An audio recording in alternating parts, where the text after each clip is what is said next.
Bonjour Beniti, est-ce que tu peux te présenter et nous présenter ton projet d'études post-bac? Bonjour, je m'appelle Velmiti Farah, j'ai 25 ans et je suis partie étudier à Montréal au Canada, donc juste après mon bac en STE2A. Et puis j'ai fait des études en commercialisation de la mode c'est ça, au Canada. Super, merci. Comment est-ce que tu as vécu cette expérience de départ? Quels ont été tes ressentis avant, enfin, durant la préparation, pendant et puis après quand tu t'es installée au Canada? C'était vraiment bizarre pour moi parce que avant, en fait, c'était surtout le avant qui était marquant dans mon expérience. J'étais vraiment en train de décider jusqu'au dernier jour, est-ce que je partais vraiment et est-ce que je partais au Canada ou est-ce que j'allais en France ou est-ce que j'allais en Australie. J'étais indécise jusqu'au dernier moment. Je me remettais tout le temps en question si c'était la bonne décision, si c'était les bonnes études, si c'était pas trop loin, si c'était le bon cursus pour moi. Donc j'ai vraiment tout remis en question tout le temps, regardé toujours des vidéos. J'ai vraiment contacté plein de monde au Canada que je connaissais pas, qui avaient fait les mêmes études que j'avais trouvées en ligne, pour leur demander comment c'était, la réputation de l'école et tout ça. Donc c'était vraiment le avant, où j'ai passé ma plupart de mon énergie et passé dans cette étape-là. Au final, j'ai quand même décidé de partir à Montréal. Et ce qui m'avait aidé, c'est de partir à deux. Je suis partie avec une copine à moi et on avait décidé d'être en coloc ensemble. Donc le fait qu'elle était là et qu'elle me rassure tout le temps, ça m'a vraiment encouragée à garder cette voie-là.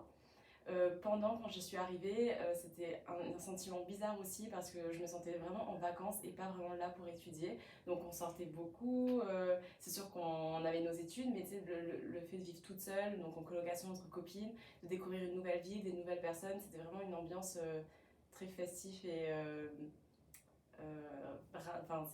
c'était rassurant. Et puis après, en fait, c'est là que tu comprends qu'en fait, tu es là pour longtemps et pas pour des vacances. Et c'est à ce moment-là où tu essayes de t'intégrer le plus possible. Tu réalises qu'en fait, tu vas rester un moment et que c'est ta vie maintenant et que c'est pas juste des vacances. Merci. Et du coup, qu'est-ce qui t'a aidé à faire face à cette séparation, ouais, d'être loin de ta famille, de tes proches, de ton île? Tu parlais d'être en coloc, mais qu'est-ce qu'il y avait d'autre? C'est sûr que c'est super dur de quitter Tahiti et aussi notre famille et nos amis parce qu'on est très très proches tous ici. Ce qui m'a aidé, c'est sûr, c'était de partir en colocation avec une fille de ma classe. On était dans la même classe ensemble, donc on est partis ensemble pour faire les mêmes études. Donc ça, de partir à deux, de vivre les mêmes émotions à deux, c'était super. C'était vraiment rassurant.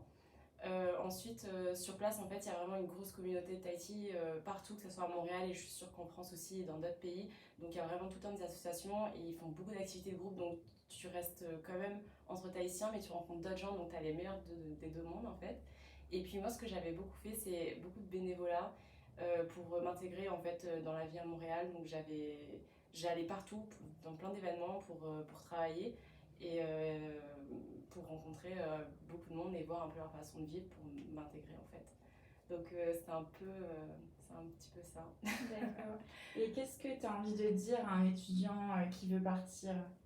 Que moi j'étais la pire personne pour prendre une décision, j'ai hésité jusqu'au dernier moment mais j'y suis allée et maintenant je regrette pas du tout parce que c'est super enrichissant. Déjà au niveau de la langue, t'apprends à parler anglais et français donc c'est super enrichissant de rencontrer énormément de monde.